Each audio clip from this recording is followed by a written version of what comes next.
अस्सलाम वालेकुम दोस्तों, मैं इमरान वेलकम करता हूं आपको अपने यूट्यूब चैनल पे और उम्मीद करता हूं कि आप लोग भी सब ठीक होंगे। दोस्तों, आज मैं एक नई टॉपिक पे वीडियो बना रहा हूं और उम्मीद है कि आपको पसंद आएगी, तो प्लीज़ आप वीडियो को ज़रूर देखिएगा क्योंकि मैं इस वीडियो में दो तीन इम्पॉर्टेंट टॉपिक जो हैं आप लोगों के साथ डिस्कस करूंगा। और जो भी मेरे भाई नए हों चैनल पे, प्लीज़ चैनल को सब्सक्राइब कर लें और बेल आइकन भी प्रेस कर दें ताकि मेरे आने वाली जो भी वीडियो हो उसकी नोटिफिकेशन उन लोगों तक पहुँच सके। तो कम टाइम में मैं दो तीन पॉइंट आपके कवर करूंगा दोस्तों, जो मतलब वेस्ट नहीं होंगे टाइम, और उम्मीद है कि आपको उससे कुछ सीखने को मिलेगा उस टॉपिक से। तो पहले मतलब मैं पहला जो पॉइंट है वो बताता हूँ आपको कि आजकल जो मुझसे सबसे ज़्यादा पूछे जाने वाला मतलब क्वेश्चन है कि इमरान भाई, जो हमारे बच्चे लव के या किसी चीज़ के जो निकलते हैं बजरी वगैरह के, वो मतलब सेल्फ होने वाले होते हैं और मटकी से बाहर आ रहे होते हैं, लेकिन फिर उसके बाद उनकी डेथ हो जाती है। और इसका रीज़न क्या है अगर हम उनको अलग कर देते हैं? तो दोस्तों, आपको पहले बर्ड जो होता है उसका बिहेवियर समझना है, और जो आपका चिक्स जो सेल्फ हुआ है वो बाहर आ रहा है, जो सेल्फ होने वाला है उसको आपको देखना है। अलग करने से पहले ये ज़रूर देखना है कि जो उसके पेरेंट्स हैं उसको वो खिला रहे हैं या फिर वो खुद भी खा रहा है। अगर वो थोड़ा बहुत खुद से खाता है तो दोस्तों अलग करने के बाद वो सर्वाइव कर जाता है, और अगर वो खुद से नहीं खा रहा होता हम लोग जल्दबाजी में उसको अलग कर लेते हैं, क्योंकि आजकल ऐसा देखा गया है कि हम लोग ने जल्दबाजी में अलग कर लिए या फीमेल ने द्वारा एग दे दिए, एग ख़राब ना हो जाएं इस रीज़न से हम लोग बच्चों को अलग कर लेते हैं। या तो फिर ये होता है कि बच्चा वो सही से दाना उठा नहीं पाता, वो वीक हो जाता है या फिर एक्सपायर हो जाता है। तो ये केस जो हैं बहुत देखने को सामने मिलते हैं। तो ऐसा अक्सर मेरे यहाँ भी पहले हुआ है, लेकिन अब मतलब अब मुझे पता है कि क्या करना है क्या नहीं करना है, तो इसलिए अब इस वजह से मेरे यहाँ बच्चे जो हैं वो एक्सपायर नहीं होते हैं। तो सबसे पहले आपको ये चीज़ चेक करनी है कि अगर आप पहले तो ये देख लें कि बच्चा जो है खुद दाना उठा रहा है थोड़ा बहुत या नहीं उठा रहा है। अगर वो दाना उठा रहा है तो आप उसको अलग कर सकते हैं, और सिंगल केज में आप छोटे केज में उसको रखिए और इकट्ठे 2 से 3 बच्चे आप उसमें डाल दीजिए। जब 2-3 बच्चे आप उसमें डाल देंगे, एक आध जो उसमें सेल बच्चा होगा वो अपने आप दाने पे मुंह मारेगा, तो दूसरा बच्चा उसको देख के जो है वो दाने पे ज़रूर मुंह मारेगा। और जो केज की फ़र्श हो उस पर आप दाना बिखेर दीजिए, क्योंकि जो बच्चा अब नीचे उतरेगा ना दाना खाने के लिए, तो जब वो नीचे उतरेगा, जब मुंडी डाल के वो नीचे दाना खाएगा तो फिर वो खाना स्टार्ट कर देगा। और अगर बच्चा आपका बिल्कुल भी सेल्फ नहीं है और आपने उसको अलग कर लिया है, तो एक बार आप रात में लाइट ऑफ करने से पहले एक बार उस बच्चे को पकड़ के ज़रूर चेक कर लीजिए कि उसके पोटे में दाना है या नहीं है।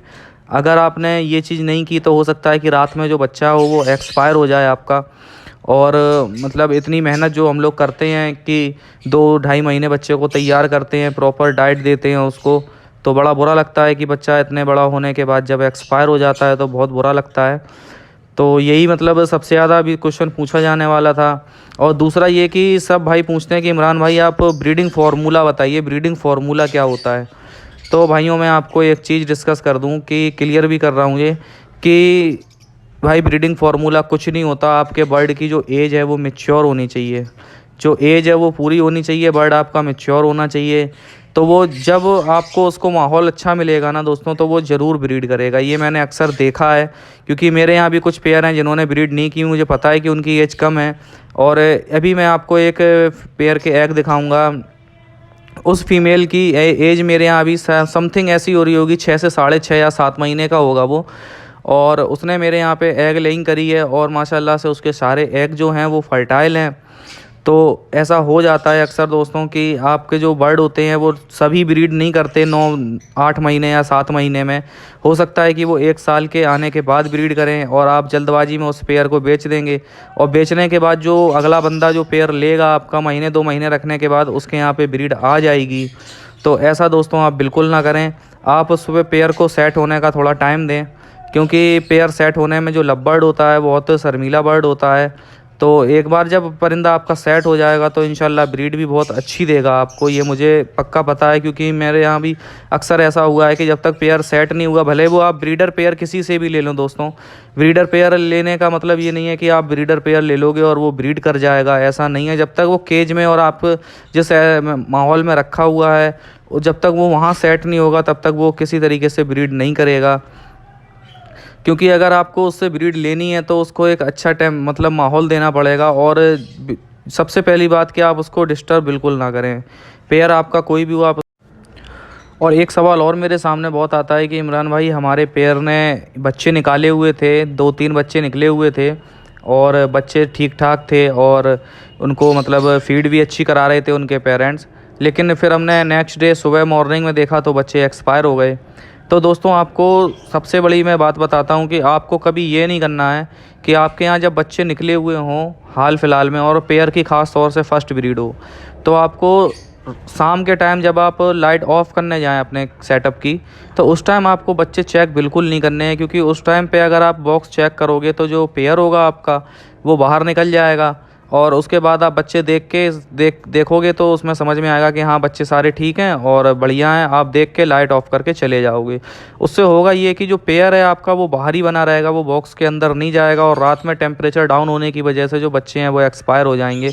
तो ये एक बहुत बड़ा मतलब प्रॉब्लम है और बहुत बड़ा एक वो हो जाता है कि हम लोगों के बच्चे जो होते हैं, रीज़न क्या है एक्सपायर होने का, तो छोटे बच्चे जो एक्सपायर होते हैं उनको टेम्परेचर जो होता है वो फीमेल से ही मिलता है। जब तक वो अपने पर में लेके उसको बैठेगी नहीं, उनका टेम्परेचर मेंटेन नहीं होगा, क्योंकि उनके जो फैदर होते हैं वो होते ही नहीं हैं बिल्कुल। आप छोटे छोटे बच्चे होते हैं उनको टेम्परेचर मिलना बहुत ज़रूरी होता है, यही रीज़न होता है मेनली उनका एक्सपायर होने का। तो उम्मीद है कि ये भी आपका जो क्वेश्चन था वो भी क्लियर हो चुका होगा।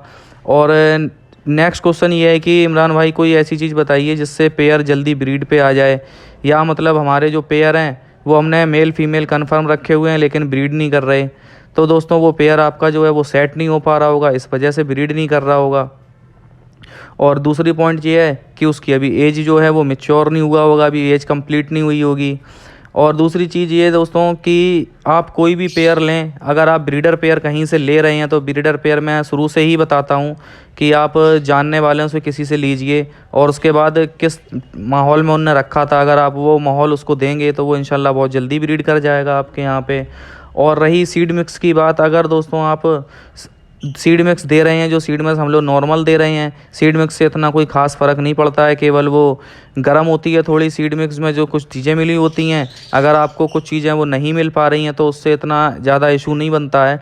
बस उसमें 1-2 चीज़ आपको जो हो इम्पॉर्टेंट चीज़ हो वो आप उसको दीजिए बर्ड को, बाकी इतना कोई इशू नहीं है। लेकिन हाँ, जो सॉफ्ट फूड है, सॉफ्ट फूड में आपको बता देता हूँ कि एग फूड देना बहुत कंपलसरी है बर्ड को।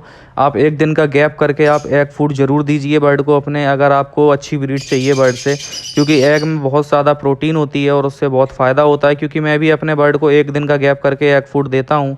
और दूसरी चीज़ ये कि आप सब बर्ड को सॉफ्ट फूड ना दें। जो आपके बर्ड ब्रीड पे हैं, जो एग पे बैठे हुए हैं, उनको आप रोज़ सॉफ्ट फूड ना दें, उनको आप हफ्ते में 2 या 3 दिन सॉफ्ट फूड दें केवल। जब बच्चे निकल जाएं, आप देख लें कि हाँ, बच्चे अब निकल गए हैं, बच्चे हमारे 1 हफ्ते से ऊपर के हो रहे हैं, तब उनको आप कंटिन्यू सॉफ्ट फूड रोज़ दे सकते हैं। और जो पेयर अभी आपके लेइंग करने वाले हैं या स्टार्टिंग है, उनमें आप सॉफ्ट फूड जो है हफ्ते में 2 दिन दें, ज़्यादा ना दें। आप सॉफ्ट फूड गैप करके सॉफ्ट फूड दें, क्योंकि अगर आप सॉफ्ट फूड पे ही परिंदा अगर रहने लगेगा तो वो वीक हो जाएगा आपका और सीप में भी जा सकता है। और इस टाइम अगर कोई बर्ड सीप में जाएगा तो वो पूरा सीज़न निकाल देगा सही होने में, और फिर लगता नहीं है कि मुझे वो मतलब सही होके जो ब्रीड करेगा इस सीज़न में। तो इससे जो आपके बर्ड होंगे वो ख़राब हो जाते हैं बहुत ज़्यादा। और दूसरी चीज़ ये कि आप जो नीम होती है, अगर आपको कहीं से प्रोवाइड हो जाए तो आप नीम ज़रूर अपने बर्ड को दीजिए। नीम बहुत फ़ायदा करती है और इससे नेस्टिंग भी अपनी करते हैं, जो नीम बॉक्स में उठा के ले जाते हैं, बहुत फ़ायदा करती है नीम। मैं अपने सारे बर्ड को देता हूँ भी नीम। और उम्मीद है कि ये वाली जो आपकी मेरी जो वीडियो बनाई हुई है आपको बहुत पसंद आई होगी। और अगर इससे रिलेटेड आपके कुछ क्वेश्चन हो तो ज़रूर पूछिएगा, मैं इंशाल्लाह उनके